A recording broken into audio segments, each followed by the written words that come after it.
Hello friends, welcome to my channel.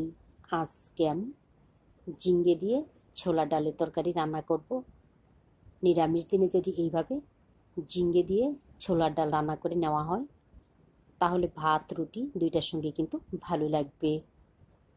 তাহলে চলুন দেখে নিই ঝিঙ্গে দিয়ে ছোলা ডালের তরকারিটা আমি কিভাবে রান্না করব। ঝিঙ্গে দিয়ে ছোলা ডালের তরকারি রান্না করার জন্য প্রথমে গ্যাস অন করে কড়াই গরম করে নেওয়ার পর দিয়ে দিলাম সর্ষের তেল। তেল গরম হয়ে গেলে ফোড়নের মধ্যে দিয়ে দেব শুকনো লঙ্কা, তেজপাতা, 5 ফোড়ন। ফোড়নগুলিকে কয়েক সেকেন্ড ভেজে নেওয়ার পর ফোড়ন থেকে যখন খুব সুন্দর একটা গন্ধ বের হবে, এবারে এর মধ্যে দিয়ে দিতে হবে আদা বাটা। এইখানে আমি 1 ইঞ্চি আদা বেটে নিয়েছি। এখন এইগুলিকে একটু নাড়াচাড়া করে ভেজে নিতে হবে। এইভাবে যদি আদা বাটাগুলিকে একটু ভেজে নেওয়া হয় তাহলে খুব সুন্দর একটা ফ্লেভার আসে।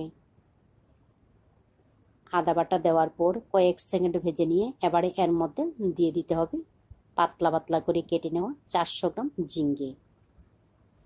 ঝিঙ্গেগুলিকে ছিলে এইভাবে পাতলা পাতলা করে কেটে নিতে হবে। যত বেশি পাতলা পাতলা করে কেটে নেবেন ততই কিন্তু এই রান্নাটা ভালো হবে।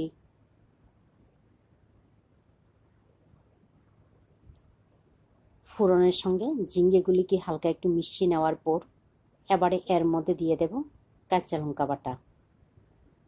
এইখানে আমি 3টা কাঁচা লঙ্কা শিলপাটায় বেটে নিয়েছি। নিরামিষ রান্নার মধ্যে ঝালের পরিমাণটা কিন্তু কম দিতে হবে। দিয়ে দিচ্ছি হলুদের গুঁড়া, লাল মরিচের গুঁড়া। লাল মরিচের গুঁড়াটা যদি পছন্দ না করেন তাহলে কাঁচা লঙ্কা বাটা দিয়েও কিন্তু রান্নাটা করে নিতে পারেন। দিয়ে দিলাম জিরার গুঁড়া, পরিমাণ মতো লবণ। এখন এইগুলিকে মিশিয়ে নিয়ে ঢাকনা দিয়ে রান্না করব।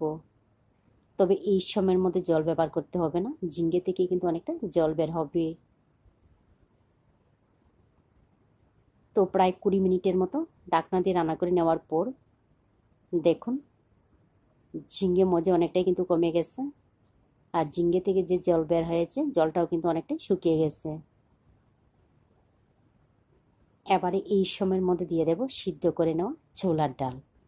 এইখানে আমি 1 মুঠো ছোলার ডাল 4 থেকে 5 ঘন্টা আগে ভিজিয়ে সামান্য একটু লবণ দিয়ে সিদ্ধ করে নিয়েছি।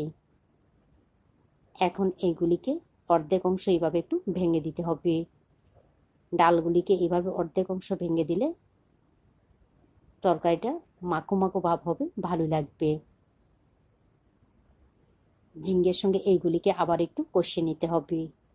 এইভাবে যদি কষিয়ে রান্না করা হয় তাহলে স্বাদটা ভালো আসে।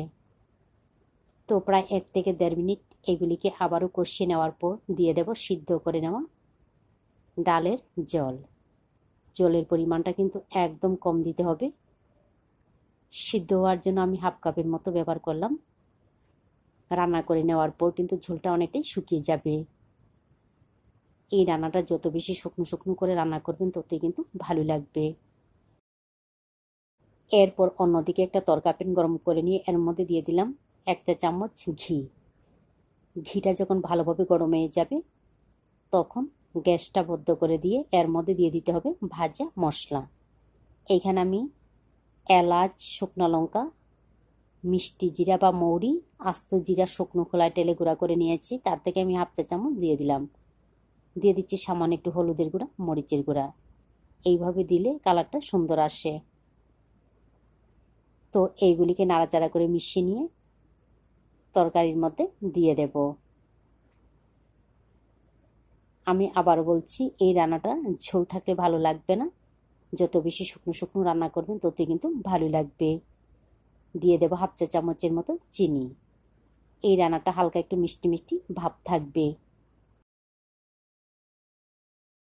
এইগুলিকে মিশিয়ে নিয়ে আবারও কম আঁচে ঢাকনা দিয়ে রান্না করলেই আমার রান্না সম্পূর্ণ রেডি। এখন আমি নামিয়ে নেব।